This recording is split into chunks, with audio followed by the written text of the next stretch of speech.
नमस्कार दोस्तों, पूजा वार्ष्णेय हिंदी कहानियों में आपका स्वागत है।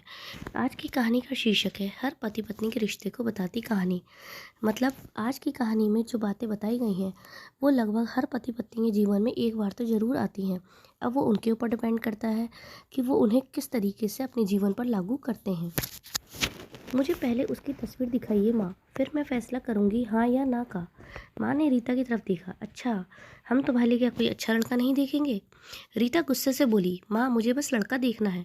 उसकी तस्वीर मंगवा लें या लड़के को यहीं बुलवा लें। माँ ने डांटा, पागल, शर्म नहीं आती? चल दफ़ा हो जा अपने कमरे में। बाबा भी आ गए। क्यों डांट रही हो मेरी बच्ची को? रीता बाबा के पास गई, जाकर कहने लगी, बाबा मुझे लड़का देखना है। बाबा ने मुस्कुराकर कहा, हाँ बेटी, तुम्हारी मर्जी से ही शादी करेंगे। कल मैं उसकी तस्वीर मंगवा लूँगा। लड़के का अपना होटल है, पढ़ा लिखा है, बहुत प्यारा है। लेकिन रीता को तो लड़का देखना था। तस्वीर आ गई, देखा लड़का तो बहुत प्यारा है। रीता ने हाँ कर दी। 10 दिनों में ही रीता की शादी हो गई। रीता का हमसफ़र सुशील अरेंज मैरिज थी। ना कोई मुलाकात हुई, ना कभी कोई बात हुई, ना एक दूसरे से मिले। ये एक ऐसा पवित्र रिश्ता होता है जो दो अजनबी एक जान हो जाते हैं। जो कभी ज़िंदगी में ना मिले हों, वे एक पल भर में एक दूसरे की जान बन जाते हैं। पहली रात थी। सुशील कमरे में आया, हाथ में आइसक्रीम पकड़ी हुई। रीता नजरें झुकाए बैठी थी। आइसक्रीम तो रीता की भी फेवरेट थी। सुशील ने नमस्ते किया और पास बैठ गया। सुशील थोड़ा सा शरारती भी था। आइसक्रीम खाते हुए बोला, जितने पैसे शादी पर खर्च किए इतने में काश आइसक्रीम खा लेता। रीता का घूंघट उठाकर बोला, आप खाएंगी? पहले तो रीता ने शर्माते हुए मना कर दिया। फिर सुशील ने प्यार से कहा, खा लें, प्यार बढ़ेगा। रीता को आइसक्रीम दी और खुद चेंज करने लगा। रीता सारी आइसक्रीम खा गई। सुशील ने जब पूछा आइसक्रीम कहाँ है, तो रीता मुस्कुराने लगी, वह तो मैं खा गई। सुशील भी मुस्कुराने लगा, बहुत कंजूस हो आप तो। पहले कहती थी नहीं खानी, अब देखो सारी की सारी खा गई। हाय मेरे 50 रुपए की थी। रीता सुशील को पहली ही रात देखकर इतना समझ गई थी कि सुशील दिल का बहुत अच्छा है। रात भर मोहब्बत पति बातें होती रहीं। जिंदगी अपने असल मंजिल की तरफ मुड़ गई थी। वक्त गुजरने लगा। रीता के भाई की शादी थी। रीता 4 महीने की प्रेग्नेंट भी थी। रीता ने सुशील से कहा, मुझे भाई की शादी में जाना है।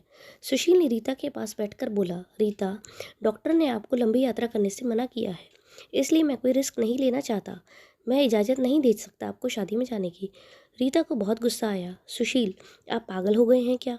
मेरे भाई की शादी है और आप कह रहे हैं कि नहीं जाना। आप मुझे कार में बैठाकर आराम से छोड़कर आ जाए। सुशील ने रीता का हाथ पकड़ा, बहुत ही प्यार से। फिर समझाने लगा, रीता क्यों बेकार की जिद करती हो?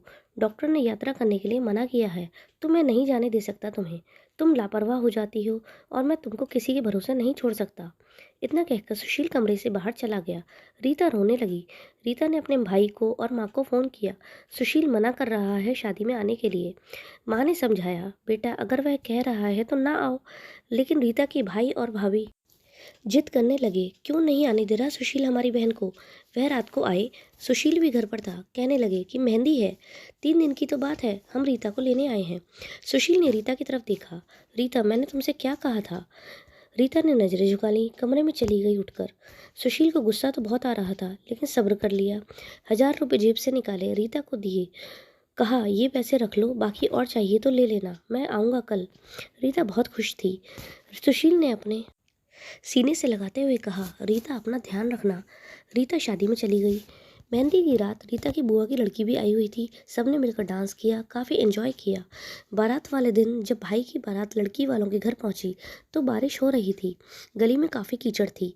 रीता का पाँव फिसल गया और वह गिर गई। उसके पेट में दर्द होने लगा। रीता ज़ोर ज़ोर से रोने लगी। जल्दी से रीता को अस्पताल ले जाया गया। रीता दर्द से चिल्ला रही थी। सुशील को कॉल करके रीता के बारे में बताया गया। सुशील बहुत घबरा गया। वह जल्दी से हॉस्पिटल पहुंचा। डॉक्टर ने रीता को इमरजेंसी वार्ड में ले गए थे। सुशील बहुत परेशान था। दिल की धड़कनें बेकाबू थीं। जुबान पर ईश्वर का जाप था। बाकी सब लोग शादी की खुशियों में मग्न थे, लेकिन यहाँ सुशील परेशान खड़ा था। कुछ देर बाद डॉक्टर साहब कमरे में आए और उन्होंने सॉरी बोलते हुए बताया, आपका बच्चा मर चुका है। सुशील बेजान सा होकर कुर्सी पर बैठ गया। हे भगवान, हिम्मत की, जल्दी से वार्ड में गया। रीता रो रही थी। सुशील को देख कर मुँह मोड़ लिया। सुशील पास बैठ गया और उसके सिर पर हाथ फेरने लगा। अच्छा, अब चुप हो जाओ मेरी सोनी, रोना बंद करो बस, ऊपर वाले की यही मर्जी थी। रीता फूट फूट कर रोने लगी। सुशील, मुझे माफ़ कर दो, मुझसे गलती हो गई। सुशील ने आंसू से भीगी हुई पलकों को चूम लिया। और बस बस मेरी जान, रोते नहीं है, बस ऊपर वाले की यही मर्जी थी, अब चुप हो जाओ। रीता खुद को गुनाहगार समझ रही, सुशील और अपने बच्चे का।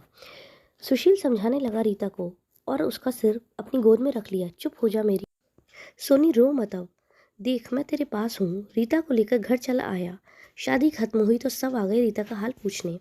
रीता खुद पर इल्ज़ाम लगा रही थी। मुझे रोका था सुशील ने माँ, लेकिन मैं जिद करती रही शादी में आने की। अगर मैंने इनकी बात मान ली होती तो आज शायद मैं अपना बच्चा नहीं खोती। सुशील समझ रहा था रीता दिल ही दिल में खुद को कसूरवार ठहरा रही है, इसलिए सुशील प्यार से समझाता रहा रीता को। अरे पागल, खुद को परेशान ना कर, ऊपर वाले की यही मर्जी थी ना। ऊपर वाले ने चाहा तो हमें फिर से औलाद होगी। रीता सुशील की आंखों में देख रही थी। सुशील, आप इतने अच्छे हैं, मुझे डांटा नहीं, आपने कुछ कहा भी नहीं। सुशील ने लंबी सांस ली, मुस्कुराकर बोला, जब तुमने मेरी बात मानी ही नहीं थी तो इसमें मैं क्या कर सकता हूँ। रीता, अब कुछ भी कहने का क्या फ़ायदा। रीता समझ रही थी सुशील की खामोशी, उसका गुस्सा।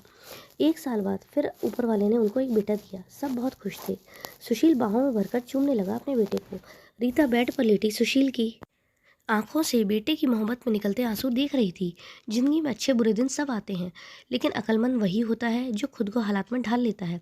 सुशील के 2 भाई जो सुशील से अमीर थे, उन दोनों भाइयों का अपना अच्छा खासा बिजनेस था, लेकिन सुशील का छोटा सा होटल था जिससे बस गुजारा हो रहा था। रीता ने जिद की, सुशील बच्चे को गर्मी लगती है, इसलिए बहुत रोता है, मुझे कमरे में एसी लगवा दो। सुशील ने सर पर हाथ रखा। और रीता, पागल हो गई है क्या, मेरे पास नहीं है इतने पैसे कि मैं एसी लगवा सकूं। रीता ने जिद की, मुझे एसी चाहिए बस कमरे में। सुशील अपने बेटे को सीने से लगाकर खेल रहा था। रीता बस एसी लगवाने की जिद किए बैठी थी। सुशील ने रीता का हाथ पकड़ा, अपने करीब किया। रीता, पता नहीं क्यों तुम इतनी जिद्दी हो, लगवा दूंगा एसी। यह लो, ये सो गया है मेरा राजकुमार, इसको लिटा दो। 2 साल बाद ऊपर वाले ने एक बेटी भी दी उन्हें। वह बहुत खुश थे। हर अच्छी बुरी ख्वाहिश पूरी करता था सुशील उसकी, लेकिन फिर भी छोटी छोटी बातों पर उनमें झगड़ा होता ही रहता था। बेटा 4 साल का हो गया था और बेटी छोटी थी। सुशील का होटल का काम अच्छा नहीं चल रहा था।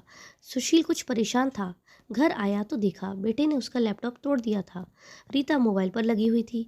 सुशील ने देखा लैपटॉप टूटा पड़ा है। सुशील चिल्लाकर बोला, रीता यह क्या है। रीता ने देखा, यह आपके लाडले ने तोड़ा है। सुशील गुस्से में तो पहले ही था। रीता को गाली देकर बोला, तुम्हारा दिमाग काम नहीं करता क्या, इसमें मेरा सारा डेटा था, तुम पागल हो क्या, जाओ खाना लेकर आओ, उठो यहाँ से। रीता गुस्से में बोली, सुशील मैं कोई नौकरानी नहीं हूँ जो सारा दिन बच्चों को संभालूं और फिर तुम्हारी गाली भी सुनूं। सारा काम करती हूँ और तुम इतनी गंदी गाली दे रहे हो। रीना खाना लेकर आई। बैंगन बने हुए थे। सुशील ने बैंगन देखे, चिल्लाकर बोला, तुम्हारा दिमाग खराब हो गया है, तुम्हें कितनी बार समझाया है कि मैं बैंगन नहीं खाता। सुशील ने खाना उठाकर फेंक दिया, उठकर बाहर चला गया। इतने में बेटे ने कांच का गिलास तोड़ दिया जो हाथ पर लग गया। काफ़ी खून बहने लगा था हाथ से। रीता ने बेटे को 1-2 थप्पड़ लगा दिए। बहुत तंग आ गई हूँ मैं तुम बाप बेटे से। बेटे को उठाकर कमरे में ले गई। रोती जा रही थी और साथ में गुस्से में बोल रही थी, 5 साल हो गए इस इंसान के साथ, मेरी कदर ही नहीं है। बेटे के जख्म पर मरहम लगाने लगी। इतने में बेटी भूख से रोने लगी। बेटी को गोद में उठाया। इस इंसान की ऐसी हरकतें रहीं तो गुजारा मुश्किल हो जाएगा। रात भर सुशील घर नहीं आया। रीता ने भी फ़ोन करके ना पूछा। रीता ने अपनी माँ को बताया, सुशील आजकल ना तो खर्चा दे रहा है और ना ही अच्छे से बात करता है और गालियाँ भी देता है। तब माँ ने कहा, अच्छा हम उससे बात करते हैं। इधर सुशील को महसूस हुआ कि उसने अच्छा नहीं किया रीता के साथ। आज घर आकर रीता को सॉरी कहूँगा। घर आया तो देखा रीता के माँ बाप और चाचा सब आकर बैठे हुए थे। सुशील ने रीता की तरफ देखा। रीता खामोश रही, नमस्ते किया और उसके बाद बात शुरू हो गई। माँ चिल्लाकर बोली, क्यों बेटा, तुम रीता को खर्चा क्यों नहीं देते हो और क्यों गालियाँ देते हो। सुशील को बहुत गुस्सा आया। घर की बात थी, हम दोनों सुलझा लेते। सुशील ने गुस्से में कहा, इसको मैं सब कुछ देता हूँ, इसे बस तमाशा लगाना होता है। रीता भी गुस्से में थी। वह बोली, क्या देते हो, महीने में 10,000 देते हो, इसका तो दोनों बच्चों का दूध भी पूरा नहीं पड़ता। एहसान करते हो मुझ पर, तुम्हारे बच्चों का खर्चा करती हूँ। बहस इतनी बढ़ गई कि सबके सामने सुशील ने रीता को थप्पड़ मार दिया। रीता की माँ को बर्दाश्त नहीं हुआ। वह अपनी बेटी और दोनों बच्चों को अपने साथ ले जाने लगी। रीता रो रही थी। सुशील ने भी उसे नहीं रोका। रीता नाराज होकर चली गई। रीता को थप्पड़ ज़्यादा जोर का लगा था, निशान बन गया था चेहरे पर। माँ भी रोने लगी थी। ना जाने पहले भी कितना जुल्म किया होगा मेरी बच्ची पर, कितना कमीना इंसान है ये।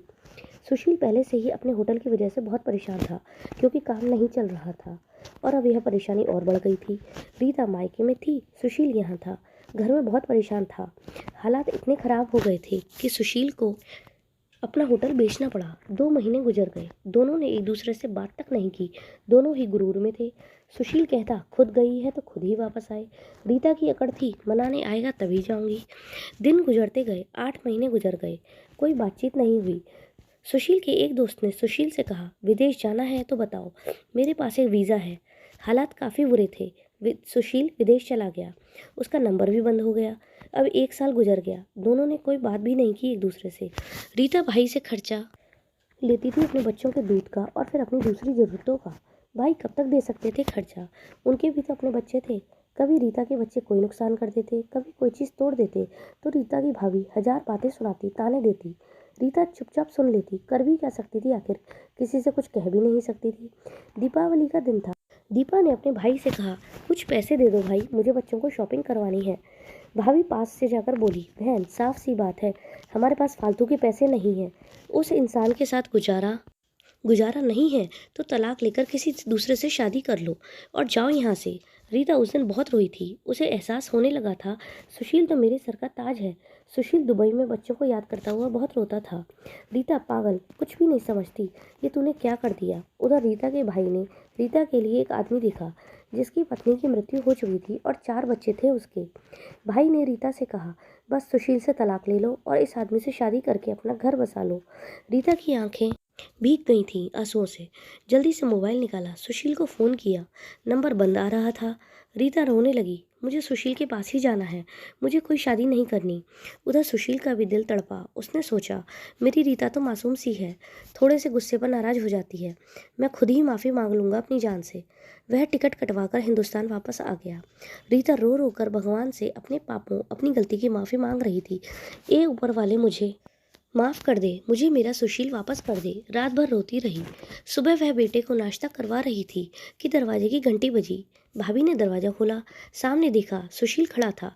रीता की नज़र सुशील पर पड़ी और उसके हाथ से दूध का कप छूट गया। नंगे पाँव दौड़ते हुए जाकर सुशील के सीने से जा लगी। चीख चीख कर रोने लगी, सुशील मैं बहुत प्यार करती हूँ तुमसे। और सुशील के पाँव में पड़कर माफ़ी मांगने लगी, सुशील मुझे माफ़ कर दो। सुशील ने रीता का माथा चूमा, आंसू साफ किए, और तुम भी मुझे माफ़ कर दो मेरी जान, मैंने गुस्से में तुम्हें कुछ ज़्यादा ही बोल दिया था। उसने बच्चों को सीने से लगाया और प्यार करने लगा। रीता ने भाई और भाभी की आंखों में आंखें डालकर देखा और गर्व से बोली, मेरा परमेश्वर, मेरा हमसफ़र है मेरे साथ। आप लोगों ने अब तक जो भी किया उसके लिए बहुत बहुत धन्यवाद। सुशील के साथ वह घर वापस आ गई। दोनों खुशी से सारी बातें भूलकर जीने लगे। लेकिन वह इस समाज को इतना बता गए कि जज्बात में जुदा होना तो बहुत आसान है, लेकिन जुदा होकर जीना बहुत मुश्किल है। जो दर्द एक हमसफ़र महसूस कर सकता है वह कोई और नहीं समझ सकता। तलाक लेकर ज़िंदगी बर्बाद ना करें। सब वक्त के साथ बदल जाते हैं, और हाँ, अगर नहीं बदलते तो हम सफ़र। अगर कोई नाराज़ है या घमंड में है तो जाओ, मना लो, राज़ी कर लो एक दूसरे को, इससे पहले कि फिर से देर हो जाए। अगर मेरी कहानी किसी एक के भी दिल के घर को छू गई तो मेरा मकसद पूरा हो जाएगा। आजकल छोटी छोटी बातों पर घर उजड़ रहे हैं। अगर थोड़ा सा बर्दाश्त कर लें तो ऐसा बिल्कुल भी नहीं होगा।